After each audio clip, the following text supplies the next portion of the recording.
بسم اللہ الرحمن الرحیم۔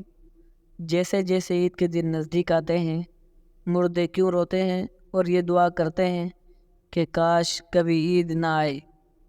عید کا دن خوشی اور مسرت کا ہوتا ہے۔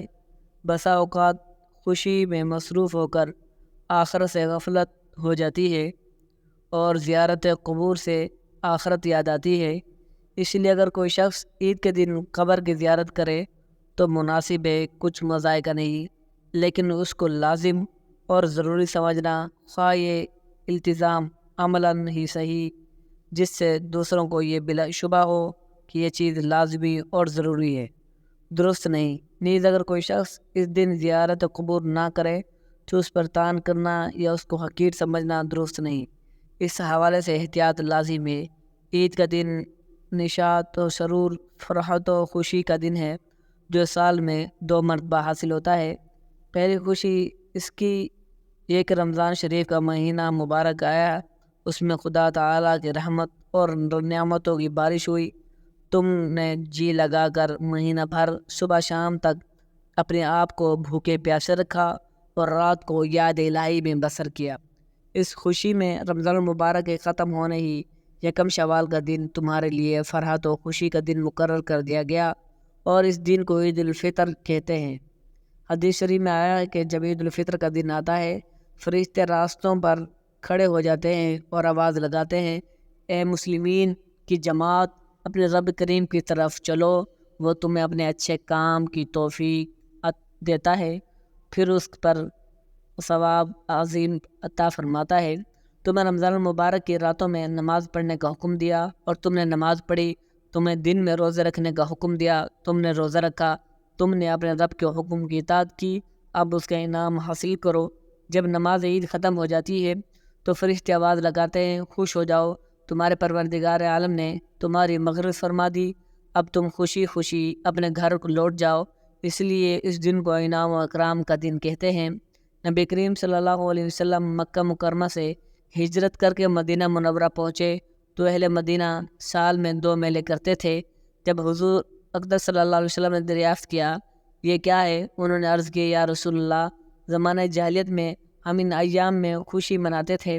حضور اکرم صلی اللہ علیہ وسلم نے ارشاد فرمایا، خدا تعالی نے ان کے عوض ان سے بہتر دن خوشی منانے کے لیے تمہیں عطا فرمائے، ایک عید الفطر اور دوسرا عید الاضحیٰ۔ عید کے دن 2 رکعت نماز واجب ہے۔ جن لوگوں پر جمعے کی نماز فرض ہے انہی پر عید کی نماز واجب ہے، اور جو شرطیں جمعے کی نماز کی ہیں وہی عید کی نماز کی ہیں، مگر عیدین کی نماز میں خطبہ نماز کے بعد پڑھا جاتا ہے اور خطبہ پڑھنا اور سننا سنت مؤکدہ ہے۔ عید کی نماز کے لیے اذان اور تکبیر نہیں، بلکہ آفتاب بلند ہونے کے بعد سب مسلمان ایک جگہ جمع ہوں۔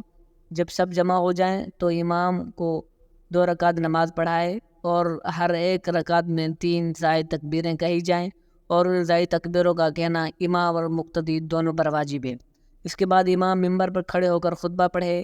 اب یہ بات ہے، عید کے تمام جیتے جاگتے لوگ انسانوں کے لیے خوشی کا باعث ہے، لیکن مردے یہ کیوں چاہتے ہیں کہ کبھی عید نہ آئے؟ ہم لوگ تو عید کی خوشی منا رہے ہوتے ہیں، لیکن مردے عید کے آنے کا غم مناتے ہیں۔ کچھ مردے ایسے ہیں جو عید کے آنے پر بہت دکھ میں آ جاتے ہیں اور بہت مصیبت ان کے اوپر آنے والی ہوتی ہے، اس وجہ سے وہ لوگ بہت زیادہ پریشان ہوتے ہیں۔ جب ہم لوگ ادھر ادھر شاپنگ کر رہے ہوتے ہیں، گھوم رہے ہوتے ہیں، ہم لوگوں کو عید آنے کی خوشی ہوتی ہے کہ عید جلدی آ جائے، لیکن مردوں کو عید آنے کا دکھ ہوتا ہے۔ آپ صلی اللہ علیہ وسلم نے ارشاد فرمایا، اگر کوئی انسان رمضان کے مہینے میں انتقال کرتا ہے تو اس کے اوپر عذاب نہیں ہوتا اور قبر میں اس سے سوال و جواب نہیں کیے جائیں گے، چاہے وہ کتنا ہی گناہ گار بندہ کیوں نہ ہو۔ رمضان میں انتقال اس کا ہو جائے تو رمضان کے مہینے کی برکت اس کو یہ ملتی ہے کہ رمضان بھر کے اس نے نہ سوال جواب ہوتے ہیں اور نہ ہی رمضان بھر اس کے اوپر عذاب نافذ کیا جاتا ہے، جیسا کہ حدیث پاک میں مفہوم ہے۔ قبر کے اندر مردے کے لیے جہنم کی کھڑکی کھول دی جاتی ہے اور مردہ قبر کے اندر جہنم کی تپش کو محسوس کرتا ہے جو گناہ گار مردے ہوتے ہیں۔ اسی طرح جہنم کے عذاب کو، گرمی کو تک قبر کے اندر محسوس کرتے ہیں، لیکن جب رمضان کا مہینہ آتا ہے تو آپ صلی اللہ علیہ وسلم نے ارشاد فرمایا، جب رمضان کا چاند دیکھا جاتا ہے تو جنت کے دروازوں کو کھول دیا جاتا ہے، جہنم کے دروازوں کو بند کر دیا جاتا ہے، قبر سے عذابات کو اٹھا لیا جاتا ہے اور اللہ تبارک و تعالیٰ کی رحمت کا نزول ہو جاتا ہے۔ یہ ساری چیزیں ہوتی ہیں جو مردہ ہوتا ہے اس کو بڑی راحت ملتی ہے۔ رمضان کے آنے سے مردہ بڑا خوش ہوتا ہے کہ ہمارے اوپر سے عذاب اٹھا لیا گیا، جو قبر کے اندر ہمارے لیے جہنم کے دروازے کھلے ہوئے تھے وہ دروازے بند کر دیے گئے۔ وہ مردہ بڑی راحت محسوس کرتا ہے۔ اب سوال یہ پیدا ہوتا ہے، جن لوگوں کے اوپر سے اللہ نے رمضان میں عذاب ہٹا لیا تو عید کے بعد ان کے اوپر عذاب نافذ ہوتا ہے یا نہیں؟ کچھ مردے تو ایسے ہوتے ہیں جن کے اوپر عذاب نافذ نہیں ہوتا، لیکن بہت سارے مردے ایسے ہوتے ہیں جن کے اوپر عید کے دن ہی، جیسے ہی رمضان کا مہینہ ختم ہوتا ہے فوراً ہی اسی طرح سے عذاب شروع ہو جاتا ہے، جیسے پورا سال وہ لوگ قبر میں سزا اور عذاب بھگت رہے ہوتے ہیں۔ عذاب میں وہ لوگ بھر ملوث ہو جاتے ہیں، گرفتار ہو جاتے ہیں۔ بعض علماء فرماتے ہیں جب کوئی انسان رمضان کے مہینے میں انتقال کرتا ہے اسے قبر میں سوال جواب نہیں ہوتے۔ جب ایک مرتبہ اللہ تبارک و تعالیٰ کسی اوپر سے عذاب کو اٹھا لے تو پھر دوبارہ ان پر عذاب نازل نہیں کرتا، بشرطیکہ کہ اس کے لیے کوئی اصلاح ثواب کر رہا ہو یا مغفرت کی دعا کر رہا ہو۔ ہر مردے کو اس کے اعمال کے مطابق سزا دی جاتی ہے۔ جو نیک لوگ ہوں گے جن کو اللہ تعالیٰ نے کافی کر دیا، ان کو 2 4 6 مہینے سزا ہو گئی، بس اب ان کے اوپر سزا نافذ نہیں ہوگی، رمضان کی برکت سے ان پر عذاب اٹھا لیا جائے گا۔ تو اب اگر اللہ نے چاہا تو ان پر کبھی بھی عذاب نہیں ہوگا۔ لیکن اگر کوئی بہت زیادہ گناہ گار ہے، مثلا کوئی ایسا بندہ جس کا اسلام سے تعلق ہی نہیں، جو اسلام کو جانتے ہوئے بھی اسلام کو مانتا نہیں تھا، کفر و شرک کا مرتکب تھا، تو اللہ نے چاہا تو اس پر رمضان کے بعد بھی عذاب جاری رہے گا، اور اگر اللہ نے اسے معاف کر دیا تو پھر اسے کبھی بھی عذاب نہیں ہوگا، رمضان کے بعد بھی نہیں، کیونکہ اللہ معاف کرنے والی ذات ہے، اس کے رحمت سے کبھی مایوس نہیں ہونا چاہیے۔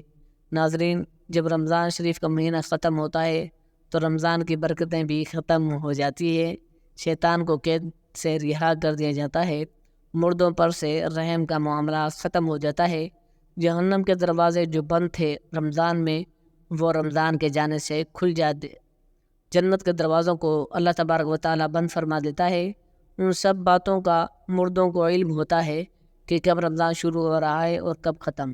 تو رمضان کے جانے سے اہل قبور سے یہ سوچتے ہیں اب رمضان جا رہا ہے اور پھر عید جیسے ہی آئے گی اس کے بعد ہم پر عذاب کو پھر سے نافذ کر دیا جائے گا، جس کی وجہ سے وہ غمگین ہو جاتے ہیں اور روتے ہیں۔